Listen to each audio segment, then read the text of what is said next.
आया है कि do what do you want, करो जो तुम्हारे मन में आता है, अलबत्ता याद रखना जैसा करोगे वैसा अंजाम भुगतने के लिए तैयार रहना। क्योंकि तुम अपनी मर्जी से नहीं पैदा हुए, तुझको अल्लाह ने पैदा किया। तेरी बुनियाद बहुत कमजोर है। एक नापाक कतरा जो बाप की शर्मगाह से निकलकर मां के यूटेरस बच्चादानी में पहुंचता है, उसी नापाक कतरे से तुम पैदा हुए हो। इस बात को कभी मत भूलना। मां का माहवारी खून रोककर मां की बच्चादानी में तेरी ग़िज़ा का इंतजाम किया गया, इस बात को मत भूलना। अल्लाह ने कुरान शरीफ में कई जगहों पे हमारी पैदाइश का जिक्र किया। फलियंजुरिल इंसानु मिम्मा खुलिक़ मिन माइन दाफ़िक़ यख़रुजु मिन बैनि सुल्बि वत्तराइब इन्नहु अला रजइही लक़ादिर। क्योंकि बंदा गौर व फिक्र नहीं करता है, सोचता नहीं है, इसीलिए सोचता है कि बस ऐसे ही खा पी के मर जाएंगे, मरने के बाद सड़ जाएंगे, कोई हिसाब किताब नहीं होगा, वहां कोई पूछ नहीं होगी कि तुमने दुनिया में किस तरह की जिंदगी गुजारी। क़यामत की निशानी है कि आखिर जमाने में लोगों की अक्लें छीन ली जाएंगी, लोग पागल की तरह करेंगे जैसे अभी लोग पागल की तरह कर रहे हैं। न खाने का कोई उसूल है, न सोने का कोई उसूल है, न जागने का कोई उसूल है। अपने मन के हिसाब से जब जो चाहा खाया, जब चाहा सोया, जब चाहा जागा, जब चाहा जैसा चाहा किया। शादी में 70 साल की औरतें नाच रही हैं, ये क्या तमाशा है साहब? लोग पानी कम पी रहे हैं, शराब ज्यादा पी रहे हैं, ये क्या तमाशा है? एक मालदार आदमी 10,000 आदमी को खाना खिला रहा है वलीमा में, मेरे जैसा गरीब आदमी भी उसका मुकाबला करने के लिए भीख मांग के 5,000 आदमी को वलीमा खिला रहा है, क्या मतलब है? यानी बंदा ये नहीं सोचता है कि उसके मालदार है, उसके पास दौलत है, वो दौलत का इस्तेमाल करके उन्होंने वलीमे में 5,000 आदमी को खाना खिला दिया। मैं गरीब आदमी हूं, मैं क्यों नहीं मस्जिद में 5 आदमी के बीच में अपनी बेटी का निकाह कर दूं? मैं गरीब आदमी हूं, मैं क्यों नहीं बस सिंपल सादे ढंग से मैं अपने बच्चे की शादी कर दूं? नहीं, एक मुकाबला करना है, उसके कपड़े का मुकाबला, उसकी गाड़ी का मुकाबला, उसके घर का मुकाबला। वो शादी में 50 स्कॉर्पियो लेके गया है तो हम भी लेके जाएंगे। वो घर बनाया है, उसमें इंटीरियर डेकोरेशन किया है तो हम भी करेंगे। वो अपने घर में झूमर लगाया है तो हम भी लगाएंगे। वो अपने घर में सोफा लगाया है तो हम भी लगाएंगे। चाहे पैसा रहे ना रहे, चाहे इंस्टॉलमेंट पे लाना हो, मगर सामान लाना है। वो घर में एसी लगाया है तो हम भी लगाएंगे। ये नहीं जानता कि सबका चेहरा अलग अलग है, सबकी आंखें अलग हैं, सबकी जबान अलग है, सबकी नाक अलग है, सबकी हाइट अलग है, सबका रंग, सबका कलर अलग है, सबका खानदान अलग है, सबकी नस्ल अलग है। जब अल्लाह ने सबको अलग अलग बनाया है तो अल्लाह ने किसी को मालदार बनाया है, अल्लाह ने किसी को गरीब बनाया है, अल्लाह ने किसी को खूबसूरत बनाया है, अल्लाह ने किसी को बदसूरत बनाया है। ये अल्लाह रब्बुल इज्जत की कुदरत की निशानी है। वमीन आयाती खल्कुस समावाति वल अर्द वख्तिलाफु अलसिनतिकुम व अलवानिकुम। कुरान में आया है कि अल्लाह की कुदरत की निशानी है। अल्लाह ने आसमान पैदा किया बगैर खंबे के, अल्लाह ने जमीन पैदा की, अल्लाह ने मुख्तलिफ रंग के इंसान पैदा किए, अल्लाह ने मुख्तलिफ जबान बोलने वाले इंसान को पैदा किया। एक आदम की औलाद है, हजारों जबान लोग बोल रहे हैं। एक आदम अलैहिस्सलाम की औलाद है इंसान। आदमी का मतलब आदम से आदमी है, आदम अलैहिस्सलाम की औलाद है सारे आदमी। तो आदम अलैहिस्सलाम एक है, लेकिन उनकी औलाद हजारों जबान बोली, कोई फ्रेंच, कोई डच, कोई लैटिन, कोई इंग्लिश, कोई कन्नड़ा, कोई मलयालम, कोई तेलुगु, कोई गुजराती, कोई असमिया, कोई कश्मीरी, कोई हिंदी, कोई संस्कृत, बेशुमार जबानें हैं, डिफरेंट लैंग्वेजेस। एक बाप की औलाद डिफरेंट लैंग्वेजेस, एक बाप की औलाद कई कलर की, यानी कोई गोरा, कोई पीला, कोई साफ बिल्कुल प्योर व्हाइट, कोई गंदमी रंग का, और कोई नाटा, कोई ठगना, कोई बहुत लंबा, कोई मोटा। ये एक बाप की औलाद, ये अल्लाह की कुदरत की निशानी है कि वो अल्लाह कितना अजीम है जो एक बाप एक मां से हजारों जबान बोलने वाली औलाद पैदा कर दी है। एक मां एक बाप से हजारों रंग के लोगों को अल्लाह ने पैदा कर दिया। वमीन आयात ही, ये अल्लाह रब्बुल इज्जत की निशानियां हैं, उसकी कुदरत की निशानियां हैं कि मुख्तलिफ जबान मुख्तलिफ रंग के लोगों को पैदा किया। वो अल्लाह है जो बगैर खम्बे के आसमान पैदा किया। अल्लाह चाहे तो आसमान जमीन पे गिर जाए, सारे लोग पिस जाएं। जितने शराबी, कबाबी, पापी, नाचने गाने वाले, गीबत करने वाले, चुगलखोरी करने वाले, माँ बाप को सताने वाले, दूसरों की बहू बेटी पे बुरी निगाह डालने वाले, अत्याचार करने वाले, दूसरों की जमीन हड़पने वाले, दो अपने नेक लोगों को जलील करने वाले, बुरों का साथ देने वाले, शराब पीने वाले, सूद खाने वाले, जुआ सट्टा खेलने वाले, सबों को अल्लाह चाहे तो 1 सेकंड में पीस दे। लेकिन चूंकि अल्लाह पीसेगा नहीं, अभी ये दुनिया में काम की आजादी अल्लाह ने दी है। जैसे अल्लाह ने जमीन दी, आसमान दिया, उसी तरह हमारी उम्र को फिक्सेट कर दिया। तुम्हें 10 साल जीना है, तुम्हें 50 साल जीना है, तुम्हें 70 साल जीना है, तुम्हें 80 साल जीना है। 80 साल से 80 सेकंड आगे नहीं जाओगे तुम, 70 साल से 70 मिनट आगे नहीं जाओगे, 50 साल से 50 सेकंड आगे नहीं जाओगे। फ़इज़ा जाअ अजलुहुम ला यस्तअखिरून साअतन वला यस्तक़दिमून। जब मौत का वक्त आएगा तो एक लम्हा न आगे होगा न पीछे होगा, सबका फिक्सेड टाइम है।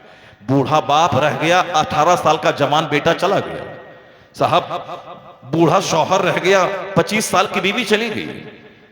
अपने मन के मुताबिक नहीं होता, सारा फैसला हो चुका है। मखलूक की पैदाइश से 50,000 साल पहले अल्लाह ने तकदीर को लिख दिया। कौन कहां मरेगा, कौन कितनी रोजी हासिल करेगा, कौन गरीब होगा, कौन मालदार होगा, कौन कितना जिएगा, कौन जन्नत जाएगा, कौन जहन्नम जाएगा, सब कुछ अल्लाह ने लिख दिया। इन्नल्लाह कतबा मकादिर अल खलाइक क़ब्ल 50 अल्फ सना। 50,000 साल पहले अल्लाह ने मखलूक की तकदीर को लिख दिया है। आज लोग इसीलिए जहर खा रहे हैं कि तकदीर पर विश्वास नहीं रहा।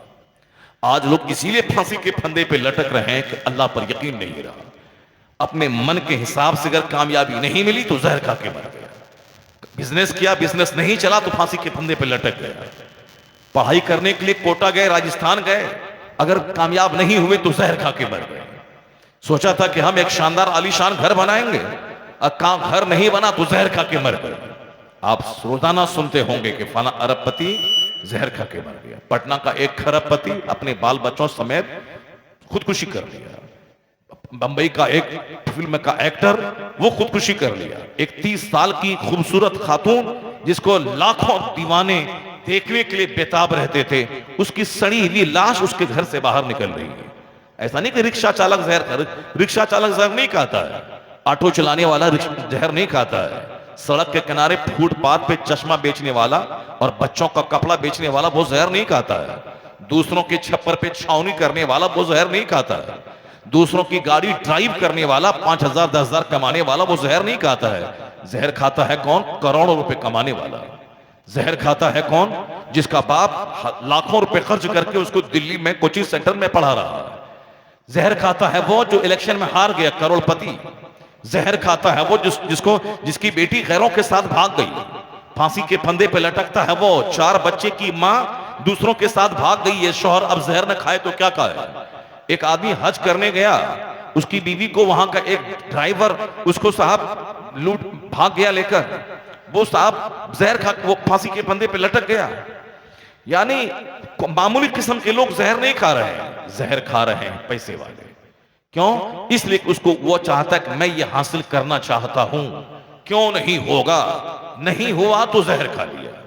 जबकि अल्लाह की तकदीर पर भरोसा किया, अल्लाह ने तकदीर लिख दिया। जफ़ल कलम, कलम खुश्क हो चुका है, जो होने वाला है सब कुछ लिखा जा चुका है। आका अलैहिस्सलाम ने, अल्लाह के महबूब ने सारी खबरें दे दी हैं। फ़अख़बरना बिमा काना वमा हुवा बिकाइन इला यौमिल क़ियामा। जो चीजें होने वाली हैं और जो हो चुकी सबकी खबर पैगंबर आज़म ने दे दिया। यहां तक कि एक परिंदा पर हिलाएगा उसकी भी खबर मुस्तफा ने अता फरमा दी। दुनिया में सारी चीजें हो रही हैं, अल्लाह तबारक व तआला सब लिख दिया। ये तकदीर पर विश्वास आदमी को हौसला देता है, तकदीर पर विश्वास आदमी को डिस्ट्रेस से बचाता है, तकदीर पर विश्वास करने से आदमी सुसाइड से बचता है। नहीं, जो अल्लाह ने चाहा वही हुआ, जो अल्लाह चाहता है वही होता है। चाहे कारोबार में नुकसान हो जाए, चाहे जवान बेटा मर जाए, चाहे घर में आग लग जाए, चाहे आदमी इलेक्शन में हार जाए, जो अल्लाह पर भरोसा करता है वो कभी जहर नहीं खाएगा, वो कभी सुसाइड नहीं करेगा। इसलिए अपने बाल बच्चों की गुट्ठी में ये बात पिला दें कि अल्लाह ने मुझे पैदा किया है, अल्लाह ने सारी कायनात पैदा की है, वही सारी कायनात को चला रहा है, वही हमें मौत देगा, वही हमें फिर दोबारा जिंदा करके कयामत के दिन मुझसे हिसाब लेगा। वो हमारी उम्र के बारे में हिसाब लेगा, वो हमारे माल के बारे में हिसाब लेगा। ला तज़ूलु क़दमा अब्दिन हत्ता युसअल अन अर्बईन, हदीस में आया है कि बंदे का पांव अपनी जगह से 1 इंच नहीं हटेगा जब तक कि 4 चीजों का सवाल उससे न कर लिया जाए।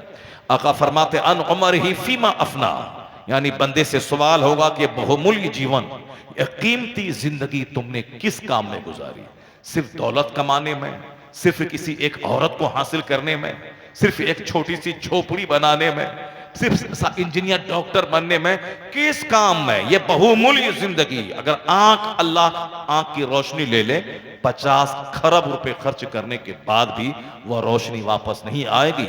जो अंदर में रग सूख जाती है उसका इलाज अमेरिका के डॉक्टर के पास भी नहीं है। मोतियाबिंद का ऑपरेशन ये हो सकता है, आंख में पानी उतर गया, आंख में झाले पड़ गए, इसको डॉक्टर ऑपरेशन करके निकाल देता है, ये तो हो सकता है। लेकिन अंदर की रगें अगर सूख जाए, 50 खरब रुपए खर्च करने के बाद भी बीनाई वापस नहीं आएगी।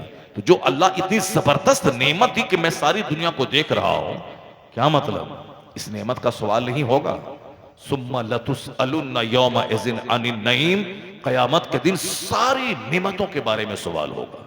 ठंडे पानी का सवाल होगा, ठंडी हवा एसी का सवाल होगा, फ्रिज का सवाल होगा, गीजर का सवाल होगा, एक दस्तरखान पे 50 टाइप के खाना खाने का सवाल होगा।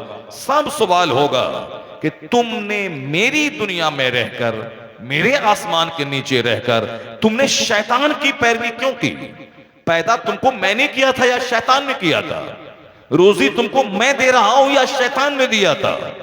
मैं तुझको बाल बच्चे मैंने दिया है या शैतान ने दिया है? तो तुमने शैतान की पैरवी क्यों की? तुमने खाने में शैतान की पैरवी की, तुमने कपड़ा पहनने में शैतान की पैरवी की, तुमने घर मकान की तामीर में तुमने शैतान की पैरवी की, तुमने पीने में शैतान की पैरवी की, तुमने ख्वाहिशात की तकमील में शैतान के रास्ते को तुमने चुना, रहमान के रास्ते को क्यों नहीं चुना? रहमान ने जो अपना महबूब भेजा है, तुमने उसके रास्ते को क्यों नहीं चुना? कुरान करीम में सारी चीजें खोल खोल कर बता दी गई हैं, कैसे जीना है, कैसे रहना है, कैसे शादी ब्याह करना है, सारी चीजें कुरान में है। जो कुरान में है उसकी तशरीह हदीस में मौजूद है। क्या हलाल है, क्या हराम है, क्या लीगल है, क्या इलीगल है, क्या राइट है, क्या रॉन्ग है, क्या गुड है, क्या बैड है, क्या परमिटेड है, क्या फॉरबिडन है, क्या मना किया गया है, क्या करने का हुक्म दिया गया है, ये सारी बातें बिल्कुल क्लियरली वजाहत के साथ बयान कर दी गई है। वो मार्ग दिखला दिया गया है कि इन्ना हाजा सिराती मुस्तकीमा, हुजूर ने एक लकीर खींच दी, उस लकीर के चारों तरफ बहुत सारी लकीरें खींच दी। आका फरमाते हैं इन सारी लकीरों पे शैतान बैठा है और ये है सीधा रास्ता, मेरा रास्ता। इन्ना हाजा सिराती मुस्तकीमा, ये मेरा सीधा रास्ता है, इस शैतान के रास्ते पे मत चलना, इस सीधे रास्ते पे चलना। यहां अक्सर लोग शैतान के रास्ते पे चल रहे हैं, शैतान ने जो पढ़ाया है वही पढ़ रहे हैं। ये बताइए कि शराब पीने से लंग्स खराब होता है, शराब पीने से आदमी की अक्ल खराब होती है, शराब पीने से एक आदमी अपनी बीवी और अपनी मां में फर्क पैदा करना छोड़ देता है। एक शराबी हराम और हलाल की तमीज खो बैठता है, शराबी पेशाब और शरबत का फर्क मिटा देता है, शराबी भूल जाता है कि मैं क्या कर रहा हूं, मुझे क्या करना चाहिए। लेकिन उसके बावजूद लोग पानी से ज्यादा सस्ती शराब को बना दिया। अगर शराब पर किसी गवर्नमेंट ने पाबंदी लगा दी है, अब चोरी छुपे शराब पी रहा है। बिहार में गवर्नमेंट ने शराब पर पाबंदी लगा दी, अब ये देखें कोई खेत के रास्ते से शराब की बोतल ला रहा है, कोई साहब गाड़ी के अंदर साहब टायर में छुपा के शराब ला रहा है, कोई साहब रात के सन्नाटे में पुलिस वाले को 50-100 रुपए देके शराब लेके जा रहा है, कोई शराब पीने के लिए बिहार से बाहर जाके 2-4 दिन गुजार के शराब पी के आ रहा है। ये बताएं कि जिस शराब से अक्ल साइल होती है, जिस शराब से फेफड़ा खराब होता है, जिस शराब से कैंसर का मर्ज होता है, जिस शराब से न भूख मिटती है न प्यास बुझती है, उस शराब के पीने के लिए आदमी अपने स्टेट से बाहर जा रहा है। उस शराब के पीने के लिए दिन भर जो गाड़ी कमाई करके 1000 रुपए कमाया था, उस 1000 रुपए में 500 रुपए शराब पे खर्च कर रहा है। ये शैतान का रास्ता, ये सारे रास्ते शैतान के हैं। वो सारे रास्ते जो आजकल फेसबुक का रास्ता, इंस्टाग्राम का रास्ता, व्हाट्सएप का रास्ता, यूट्यूब का रास्ता, ये साहब न्यूज चैनल का रास्ता, दिन दिन भर बैठ के टेलीविजन के स्क्रीन पे निगाहें जमाना है।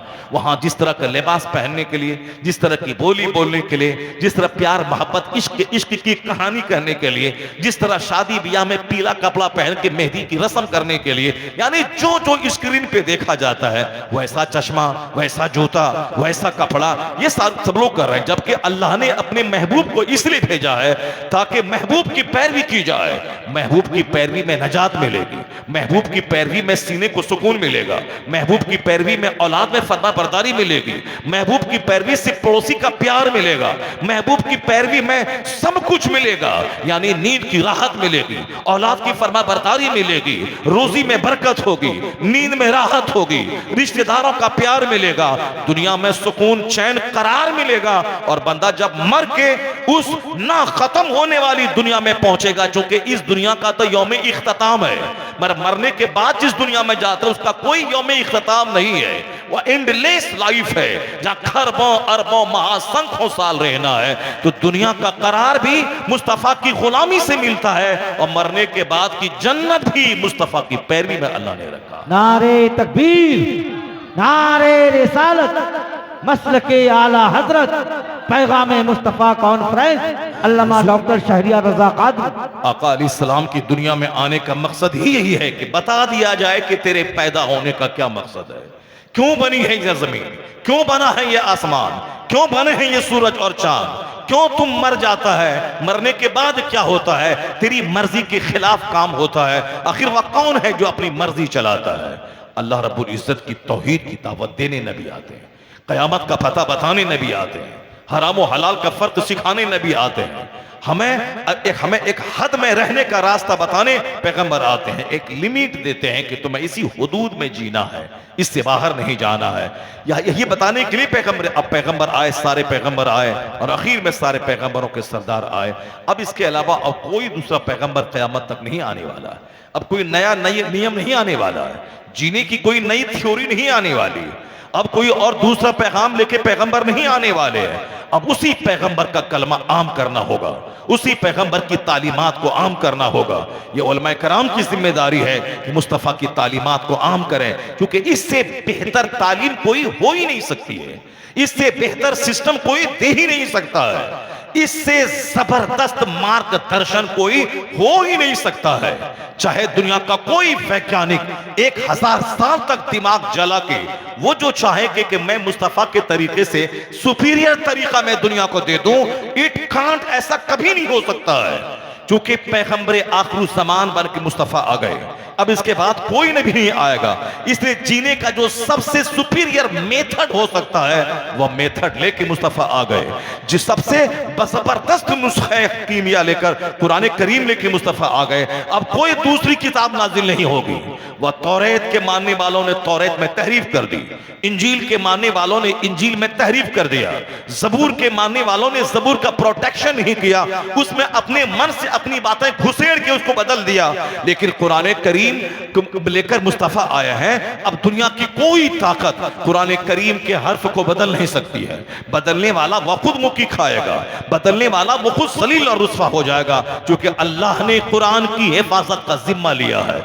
इसलिए दुनिया की कोई भी ताकत कुरान में तहरीफ नहीं कर पाएगी, चाहे बड़ा से बड़ा स्कॉलर हो, बड़ा से बड़ा वैज्ञानिक हो, कोशिशें बेशुमार हुई हैं, मगर सबको मुंह की खानी पड़ी है। अमेरिका जलील हुआ है, उन्होंने एक किताब लिखवाई थी अपने बड़े बड़े स्कॉलर के जरिए, ताकि लोग कुरान छोड़कर ये किताब पढ़ें, लेकिन वो किताब हवा हो गई, लोगों ने इसे थूक दिया। नहीं, अगरचे बहुत खूबसूरत जबान इस्तेमाल की गई थी, बहुत खूबसूरत जबान इस्तेमाल की गई थी, मगर लोगों ने उसे नकार दिया। क्यों? दिल बदलने वाला अल्लाह है, दिमाग में बात डालने वाला अल्लाह है, कुरान की हिफाजत का जिम्मा अल्लाह ने लिया है। न कोई अरबी दाई से बदल सकता है, न कोई अंग्रेजी का एक्सपर्ट इसमें कोई चेंजिंग कर सकता है, नहीं, बल्कि अल्लाह ने ने कुरान पाक को याद करना इतना आसान बना दिया है कि करोड़ों की तादाद में मुसलमानों के बच्चे हैं जो पूरा कुरान जबर जेर के साथ अपने सीने में उसे महफूज कर लिया है। लोगों ने प्रेस के कुरान को लोगों ने जला दिया। अभी भी अमेरिका का एक जानवर, उन्होंने कुरान पाक को जलाने की कोशिश की, कहा इस किताब से फितना पैदा होता है, वो अपने यहां का मंत्री कहलाता है, लेकिन हमारी निगाह में वो जानवर और कुत्तों से बदतर है। वो क्या समझा कि कुरान की एक प्रति जला देंगे तो कुरान पाक दुनिया से खत्म हो जाएगा। उस खसीस और गजील को मालूम नहीं है कि अगर कुरान के जितने नुस्खे दुनिया में प्रेस से छपे हैं सारे नुस्खों को मिटा दे, उसके बाद भी कुरान करीम मिटेगा नहीं। क्यों? कुरान पाक किताब की शक्ल में प्रेस से छपके जो नुस्खे मौजूद हैं उससे ज्यादा नुस्खा अल्लाह ने मुसलमानों की सीने में महफूज फरमा दिया। करोड़ों बच्चे मुसलमानों के हैं जो पूरा कुरान गेट बाई हार्ट कर लिया है। वो फिर उसी अपनी याददाश्त से कुरान पाक को दोबारा उसे प्रिंट करके प्रेस से छपवा सकता है। अल्लाह ने कुरान पाक की हिफाजत का जिम्मा लिया है। अब कोई ताकत इसको मिटा नहीं पाएगी, चाहे कोई डेनमार्क वाला कोशिश करे, चाहे अमेरिका वाला कोशिश करे, चाहे हिंदुस्तान के चंद शरीर बेलगाम बदतमीज कोशिश करें, हम कुरान पाक की तालीम को बंद कर देंगे। तुम मदरसे में ताला लगा सकता है, तुम मदरसे को बंद कर सकता है, लेकिन इस्लामी तालीमात को बंद नहीं कर पाएगा। तुम माइक पे पहरा लगा सकता है, लेकिन इस्लामी आवाज को दबा नहीं सकता है। माइक बंद हो जाए मगर तसदाए तकबीर को दबा नहीं पाएगा, कुरान पाक की तालीम को दबा नहीं पाएगा। इसलिए ताला लगाना छोड़ दे। कुरान पाक में जो पैगाम है इस पैगाम को आम कर।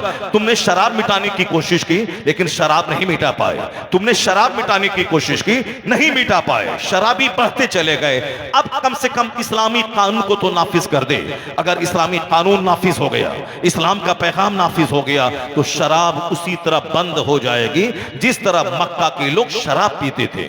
इस कदर शराब पीते थे कि पानी से ज्यादा शराब पीते थे, उनके मुंह में हमेशा शराब रहती थी। लेकिन इस्लाम ने दिल बदल दिया, मुस्तफा की सोहबतों ने सोच बदल दी। आका करीम अलैहिस्सलाम ने उसी अरब के जंगलियों को, उस अरब के बद्दुओं को, उस अरब के शराबियों को इस तरह उसके जीने का अंदाज बदल दिया कि जैसे कहा कि शराब पीना हराम है, लोगों ने शराब के मटके तोड़ डाले, लोगों ने शराब के जाम तोड़ डाले। जिसने मुंह में तक शराब ले गया था वहीं से उल्टी कर दी। गिलास में शराब थी, गिलास को उठा के फेंक दिया, क्योंकि मुस्तफा ने दिल बदल दिया। अब जब दिल में अल्लाह का डर बैठा दिया तो जो कहा अल्लाह का पैगाम है कि अब शराब पीना हराम है, लोगों ने हाथ के गिलास फेंक डाले, मटके तोड़ डाले। आया है किताबों में कि मदीने की गलियों में इस तरह शराब बह रही थी नालियों में, जिस तरह बरसात के जमाने में नालियों में पानी बहा करता है। इसलिए जबरदस्ती शराब नहीं रुकेगी, डंडे से शराब नहीं रुकेगी। शराब को रोकने के लिए दिल बदलना होगा, सोच बदलना होगा, जहनियत बदलनी होगी, अल्लाह का डर बिठाना होगा। अगर बंदा सिर्फ हाकिम से डरता है तो हाकिम जब तक सामने है तब तक वो शराब से बचेगा, लेकिन हाकिम नहीं है वो बंद कमरे में शराब पिएगा।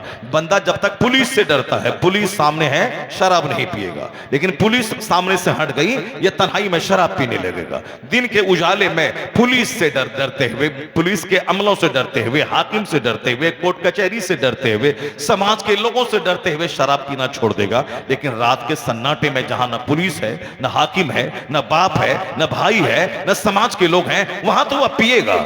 इस्लाम ने यही कारनामा अंजाम दिया है कि इस्लाम ने सोच बदल दी है कि आदमी के दिल में अल्लाह का डर बिठा दिया है कि मेरा रब है जो मुझे पैदा किया है, वो हमको देख रहा है, वो हर स्याह सफेद को देखता है, वो उसको न नींद आती है न ऊंघ आती है। अल्लाह ला इलाहा इल्ला हुवल हय्युल क़य्यूम ला ताख़ुज़ुहु सिनतुम वला नौम। कुरान की सबसे बड़ी आयत ये आयतुल कुर्सी, जिसमें कहा गया वो अल्लाह को न नींद आती है न ऊंघ आती है, वही है जो सारी कायनात को संभाले हुआ है। उसके लिए जमीन आसमान के निजाम को संभालना कोई मुश्किल नहीं है। वला यऊदुहु हिफ्ज़ुहुमा व हुवल अलीयुल अज़ीम। वही है बुलंद वाला, वही अजमत वाला रब है, यानी वही रब है जिसने मुझको पैदा किया है। मैं 50 मंजिला होटल में रहूं, या मैं झोपड़ी में रहूं, या मैं बांस के खेत में रहूं, या या मकई के खेत में रहो, या धान के खेत में रहो, या मैं दिन के उजाले में रहूं या रात के सन्नाटे में रहूं, इस्लाम इसी सोच को पैदा करना चाहता है कि तेरा खुदा तुझको देख रहा है। वल्लाहु बिमा तामलून खबीर, जो कुछ तू करता है अल्लाह देखता है। यही फिक्र मुस्तफा ने लोगों के दिल में बिठा दिया, और जब बिठा दिया फिर वही हुआ, दिन के उजाले में शराब पीने वाला वह रात के सन्नाटे में भी शराब छोड़ दिया, दिन के उजाले में ज़िना करने वाला वह रात के अंधेरे में भी ज़िना करना छोड़ दिया, और फिर जो खुद सर से लेके पांव तक गुनाहों में डूबा था अब वह गुनाहों को मिटाने का प्रचारक बन के सामने आ गया। कहा गया खुद न थे जो राह पर औरों के हादी बन गए, क्या नजर थी जिसने मुर्दों को मसीहा कर दिया। वाह वाह वाह। वो अरब जो रास्ते पे नहीं थे, वो अरब जो रास्ते पे नहीं थे, वो अरब जो जंगली थे, वो अरब जो मर्डरर थे, वो अरब जो हत्यारा था, वो अरब जो प्रतिज्ञा भंग करने वाला था, वो अरब अंदर से बाहर से पूरी दुनिया के लिए मॉडल कैसे बन गए। एक मुस्तफा ने 1,24,000 अपने अपने कलमा पढ़ने वाले अपने गुलामों को छोड़ के इस जाहिरी हया से पर्दा फरमाकर अपनी कब्र अनवर में जलवागर हो गए। उसके बाद देखा कि मेरा गुलाम क्या कर रहा है, सिद्दीक क्या कर रहा है, उमर क्या करेगा, उस्मान क्या कर रहा है, अली क्या कर रहे हैं, हसन हुसैन क्या कर रहे हैं, अब्दुल्ला इब्ने मसूद क्या कर रहे हैं, अबू हुरैरा क्या कर रहे हैं। 1,24,000 सहाबा को छोड़ के मुस्तफा दुनिया से पर्दा फरमाए और क्या कहा, असहाबी कन्नुजूम बिअय्यिहिम इक्तदैतुम इहतदैतुम, मेरे सारे सहाबा सितारों की तरह है, जिसकी पैरवी करोगे राह रास्ते पे आ जाओगे। मैं ये कहना चाहता हूं आज एक आदमी 25 साल में भी किसी एक सब्जेक्ट का एक्सपर्ट नहीं बन पाता है। हम मदरसे में 20 साल पढ़ते हैं, हमें अच्छे ढंग से फर्राटे से अरबी बोलना नहीं आता है। हम 20 साल स्कूल कॉलेज में पढ़ते हैं, 24 घंटे फर्राटे से मुझको अंग्रेजी नहीं आती है। अगर मुझको अरबी आ भी जाए तो अरबी में बेशुमार ब्रांचेज हैं, हम हर ब्रांच का एक्सपर्ट नहीं बन पाते हैं। कोई नहव का एक्सपर्ट बनता है, कोई सर्फ का एक्सपर्ट बनता है, कोई इल्मे मानी इल्मे बदी का एक्सपर्ट बनता है, कोई फिक्र का एक्सपर्ट बनता है, कोई इल्मे हदीस का एक्सपर्ट बनता है, कोई इल्मे जुफर का एक्सपर्ट बनता है। एक बंदा सारे फन का माहिर नहीं हो सकता है, वह तमाम फनों का एक्सपर्ट नहीं हो सकता है। तो हमें एक्सपर्ट बनने में 20 साल लग जाते हैं, हमें एक्सपर्ट बनने में 25 साल लग जाते हैं, हमें फर्राटे से अंग्रेजी बोलने के लिए 40 साल लग जाते हैं, हमें किताब लिखने की प्रैक्टिस करने के लिए हमें 20 साल लग जाते हैं, हमें साहब एक अच्छा पॉलिटिशियन बनने के लिए हमें 50-60 साल की जिंदगी दरकार होती है, कामयाब जिंदगी, कामयाब पॉलिटिशियन बनने के लिए। लेकिन ये बताइए कौन सी दरजगाह थी, कौन सी निगाह थी, कलमा पढ़ा, चंद दिन रहा, निगाहों से निगाहें मिली, उसके बाद मुस्तफा ने उसे एक्सपर्ट बना दिया। क्या फन्ने हर्ब का माहिर उसे बना दिया, उसे यमन का काजी बना के भेज दिया, और आज बिल्कुल सबसे आखिरी दर्जे का सहाबी, कुल्लम वादल्लाहुल हुस्ना, सारे सहाबा से अल्लाह ने जन्नत का वादा किया है। जिसने भी मुस्तफा को हालत ईमान में देखा और जिसका भी इंतकाल वसाल हालत ईमान में हो गया, सारे सहाबा जन्नती है। अब तुम 1400 साल के बाद पैदा होने के बाद कोई थर्मामीटर और लेकर के कोई मेजरमेंट लेके ये नापने की कोशिश मत करना कि फला ऐसे हैं, फला ऐसे हैं, फला को इस इल्म की कमी नहीं है, फला में ये खराबी है, फला को ये करना था, फला को वो करना था। 1400 साल के बाद पैदा होने वाला ये कमजोर उस चूठी की जमात के लोगों को जो सबको मुस्तफा ने माहिर बना दिया है। असहाबी कन्नजो, मेरे सारे सहाबा सितारों की तरह है। ये नहीं कहा कि अबू बकर सितारों की तरह है, सिर्फ उसकी पैरवी करना, उमर सितारे की तरह है, वहां से रोशनी मिलेगी, अब्दुल्ला इब्ने उमर सितारे की तरह है, वहां से रोशनी मिलेगी। नहीं, सारे सहाबा सितारों की तरह है। वो मुस्तफा की जात थी, जिसने जिसके करीब जो भी आया उसे सितारा बना दिया, उसे चमकीला बना दिया। वो खुद अंधेरे में डूबे थे, मगर मुस्तफा ने ऐसा उजाला कर दिया कि वह खुद दूसरों के लिए मॉडल बन गए, वह कायनात के लिए उजाले के प्रतीक बन गए, वह रोशनी का भंडार, रोशनी का प्रकाश वाहक बन गए। यानी एक बार मुस्तफा को देखा, मुस्तफा ने वो पिला दिया कि वह अपने फन का एक्सपर्ट और माहिर बन गए। इसीलिए कहा गया है, आला हजरत ने फरमाया, या रसूल अल्लाह, चमक तुझसे पाते हैं सब पाने वाले, मेरा दिल भी चमका दे चमकाने वाले। नारे रसूलुल्लाह करीम। सामईन व हाज़रीन, एक बार अदब और एहतराम के साथ आक़ाए दो जहां फ़ख्र रसूला शफ़ी आसियाँ जनाब मुहम्मद रसूलुल्लाह सल्लल्लाहु अलैहि वसल्लम की बारगाह पे कसपनाह में नजराने दरूद पेश करने की सआदत हासिल करें। पढ़ें अल्लाहुम्मा सल्लि अला सय्यदना व मौलाना मुहम्मद मअदनिल जूद वल करम व आलिहि व बारिक वसल्लिम सलातो व सलामन अलैका या रसूलल्लाह। माह रबीउल अव्वल का इस्तकबाल पूरी दुनिया में हो रहा है। 1500 साला जश्न मनाने की पूरी दुनिया में तैयारी हो रही है। गलियां सज रही हैं, शहर सज रहे हैं, मदरसे, खानकाहें, मस्जिदें, दरसगाहें, सारी चीज़ें सजाई जा रही है। ज़ाहिर को सजाना तो है ही, लेकिन कमाल यह है कि बंदा अपने बातिन को भी सजाए, अपने घर में झंडी लगाए, अपनी गलियों में बरक़ी कुमकुमे जलाए, लेकिन उससे पहले अपने दिलों को इश्क़ रसूल से सजा ले। अपने सीनों को हसद, कीना, कुदूरत, जलन, दुश्मनी, अदावत, इन तमाम ग़िलाज़तों से अपने सीनों को पाक कर ले।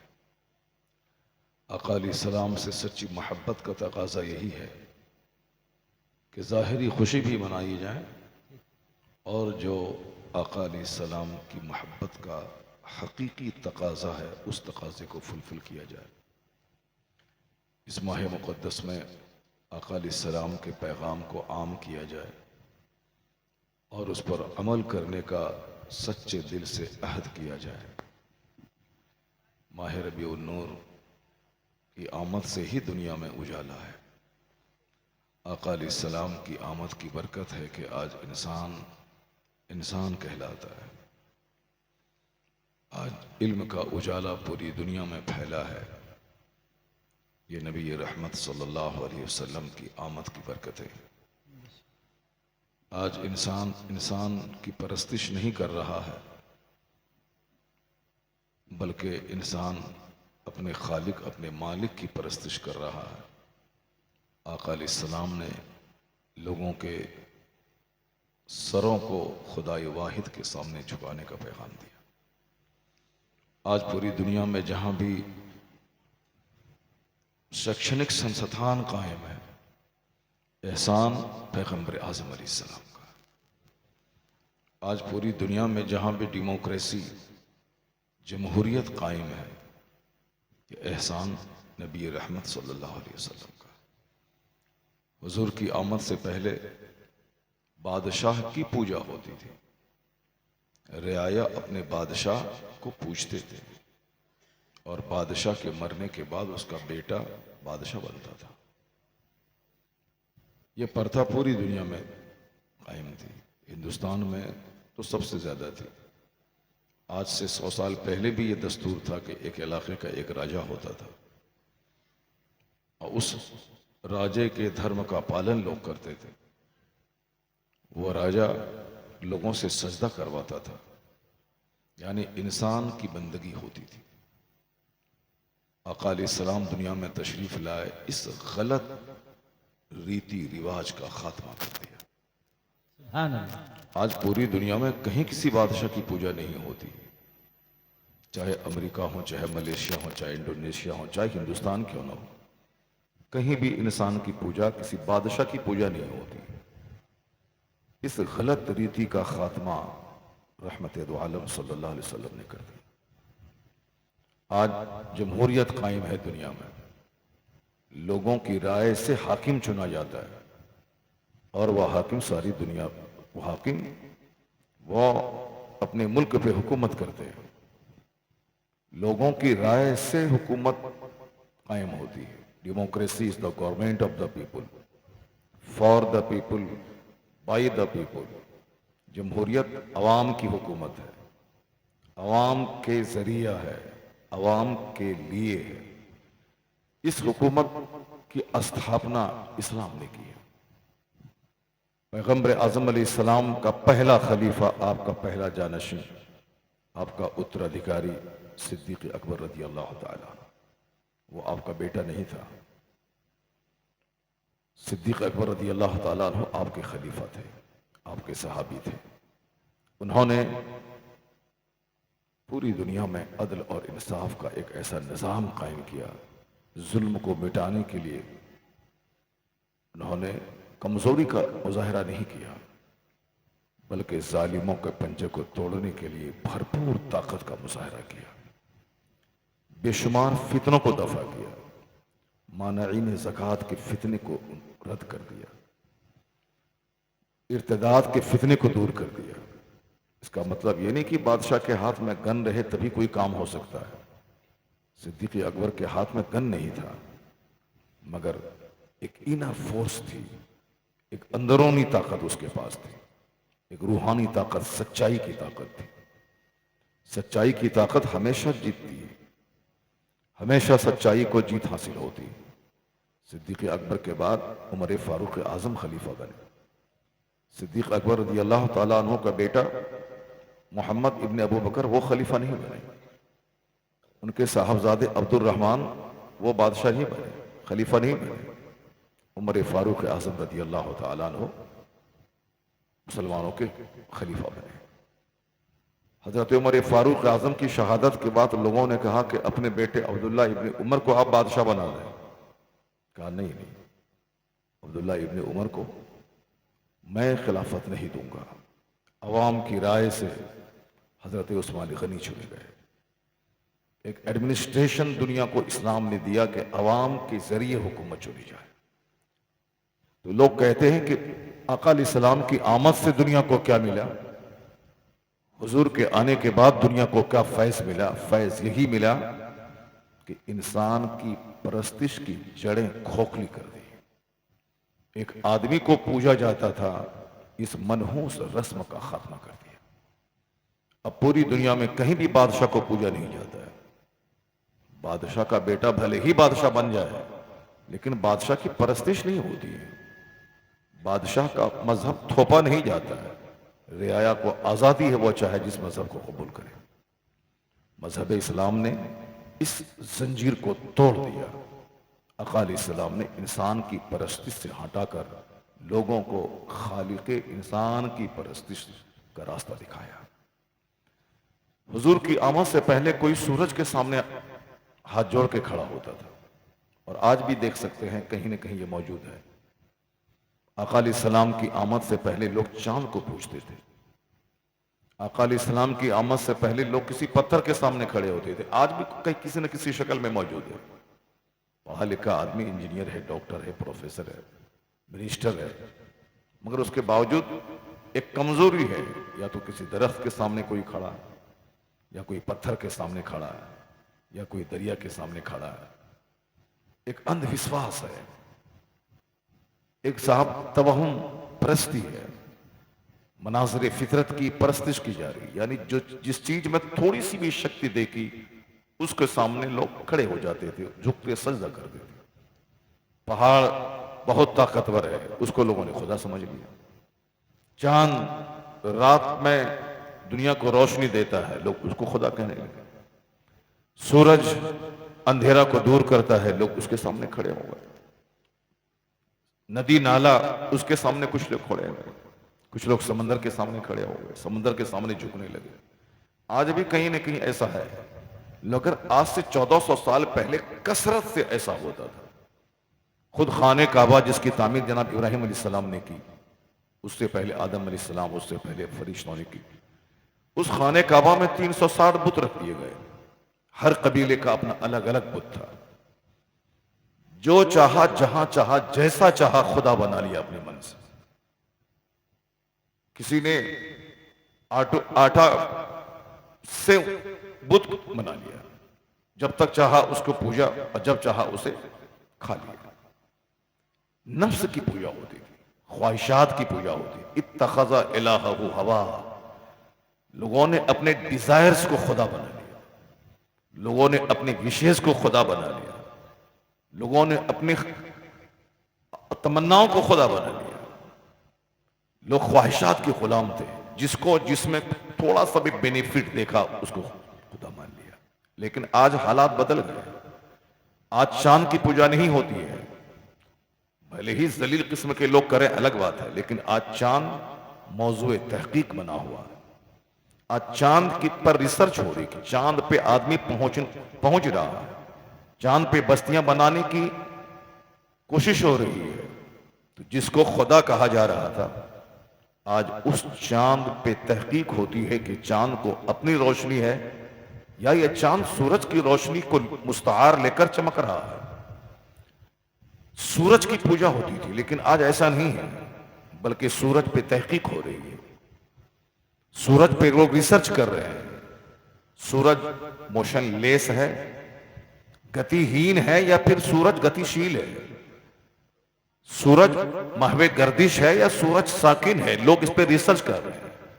पहले उसको खुदा कहा जाता था। जब खुदा कहा जाता था तो फिर रिसर्च का कोई मतलब ही नहीं था। अध्ययन करना, शोध करना, खोज करना का कोई मतलब नहीं था। लेकिन आज उस सूरज पे तहकीक हो रही है कि सूरज है क्या, सूरज बड़ा है या जमीन बड़ी है। आज रिसर्च करने वालों ने बताया कि ये आसमान का सूरज जमीन से करोड़ों गुना ज्यादा बड़ा है, जो हमारी निगाहों के सामने देखने में एक फुटबॉल गेंद जैसा लगता है, लेकिन वो जमीन से 1000 गुना नहीं, करोड़ों गुना ज्यादा बड़ा है वो सूरज। इसलिए सारी दुनिया को सूरज रोशन करता है। अगर बंदा कोई सूरज के पास चला जाए, उसको ये पूरी जमीन एक जर्रा का 1000वां हिस्सा दिखाई पड़ेगा। तो जो मौजूए इबादत था, उसको इस्लाम ने मौजूए तहकीक बना दिया। जो टॉपिक ऑफ वर्शिप था, उसको इस्लाम ने टॉपिक ऑफ रिसर्च बना दिया। आज मरीख पे रिसर्च है, जुहल और उतारत पे तहकीक हो रही है। आज लोग मंगल पे जाने की बातें कर रहे हैं। जब ये जमीन रहने के काबिल नहीं हो जाए, तो अब उसके लिए कोई दूसरा ठिकाना तलाश किया जाए कि इंसान रहेगा क्या। क्योंकि जमीन का टेम्परेचर हाई हो रहा है, बर्फ पिघल रही है, समंदर के पानी की सतह में इजाफा हो रहा है। आने वाले वक्त में ये दुनिया रहने के लायक नहीं रहेगी। वैज्ञानिक कह रहे हैं, ये बात बिल्कुल सही है कि जमीन रहने के काबिल नहीं रहेगी। क्यों? इस्लामी नजरिया यह है कि समंदर के पानी में आग लगा दी जाएगी, समंदर के पानी को बहा दिया जाएगा। वअज़ल बिहार और फुज्जरत, आया है कुरान में कि जब समंदर को बहा दिया जाएगा, समंदर का पानी बह जाएगा, उसमें आग लगा दी जाएगी। वअज़ल बिहार और सुज्जरत, जब समंदर में आग लगा दी जाएगी, जब पानी बह जाएगा, उसमें आग लगा दी जाएगी, तो जमीन रहने के काबिल रहेगी? नहीं रहेगी। जमीन रहने के काबिल उस वक्त रहेगी जब टेम्परेचर मुनासिब हो, जिसमें मैं सांस ले सकूं, ऑक्सीजन वाफिर मिकदार में मौजूद हो। लेकिन जब टेम्परेचर हाई होगा, ऑक्सीजन नहीं मिलेगी, तो लोग तड़प तड़प के मर जाएंगे। जैसे मछली जब तक पानी में है जिंदा है, लेकिन जैसे ही उसको पानी से बाहर निकाल दें, मछली तड़प तड़प के मर जाती है, क्योंकि मछली को ऑक्सीजन पानी में मिलती है। ये इंसान अगर पानी में घुस जाए तो ये मर जाएगा, क्योंकि इसको ऑक्सीजन वहां नहीं मिलेगी। इसको ऑक्सीजन खुली हवाओं में, खुली फजाओं में। ये दुनिया रहने के काबिल नहीं रहेगी। उसी का नाम तो कयामत है, उसी का नाम तो दुनिया का विनाश है। वही तो दुनिया का आखिरी दिन होगा। सूरज और चांद आपस में मिला दिए जाएगा। वह जो में अशम्स वल कमर, कुरान कहता है सूरज और चांद ये दोनों आपस में मिला दिए जाएंगे। वह इज़्ज़ा शम्स कुव्विरत वह इज़्ज़ा नुजूमुन कदरत, जब सूरज को लपेटा जाएगा, जब सितारे झड़ पड़ेंगे, तो सारा सिस्टम तबाह बर्बाद हो जाएगा। इस जमीन रहने के काबिल नहीं रहेगी। सवा नेज़े पे आफताब आ जाएगा, जमीन तांबे की हो जाएगी। कैसे रहेगा? वही क़यामत का दिन है जिस दिन हिसाब और किताब होगा कि तुमने इस जिंदगी में क्या किया, तुमने जवानी का कैसा इस्तेमाल किया। ये जो अभी अल्लाह ने छूट दिया है, ये सारी छूट उस वक्त निकाली जाएगी जब क़यामत का दिन होगा। इस सारी आजादी का लेखा जोखा वहां हिसाब देना होगा कि तुमने जो आज रातों रात जब मन चाहा इंस्टाग्राम पे थिरकते रहे, नाचते रहे, व्हाट्सएप यूट्यूब पे खेलते रहे, जवानी का गलत इस्तेमाल किया, गरीबों का इस्तेहसाल किया, यानी मन की गुलामी की, जो मन में आता है कर रहे हैं।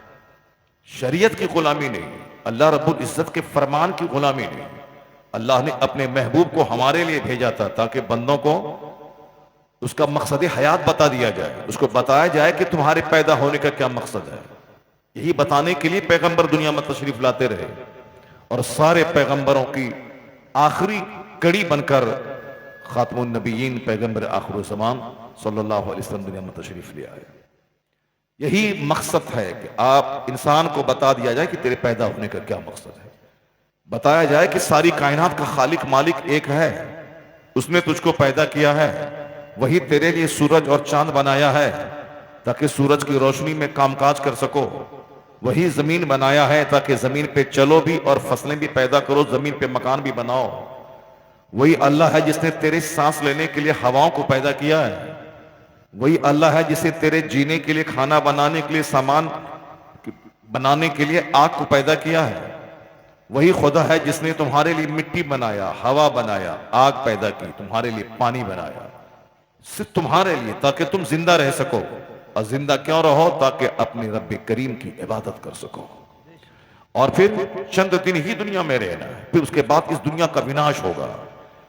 फिर जब वो दुनिया कायम होगी कयामत, वहां तुमसे पूछा जाएगा कि तुमको जो खाना दिया गया इसके बदले में तुमने क्या किया, तुमको जो अल्लाह ने कपड़ा दिया तुमने इसके बदले में क्या किया, तुमको जो अल्लाह ने जवानी दी तुमने इसके बदले में क्या किया, तुमको अल्लाह ने जो माल दिया इस माल के बदले में तुमने क्या किया, तुमको अल्लाह ने औलाद से तेरे कलेजे, तेरी आंख को ठंडक पहुंचाया, तुमने इस नेमत का क्या शुक्र अदा किया, तुम्हारे लिए अल्लाह ने तुम्हारी बीवियां बनाई, तुमने इस नेमत का क्या हक अदा किया, अल्लाह ने तेरे रिश्तेदार बनाए, सोने का घर भी हमको जंगल में अगर अल्लाह दे दे मैं नहीं रह पाऊंगा, क्योंकि आदमी को आदमी से करार मिलता है।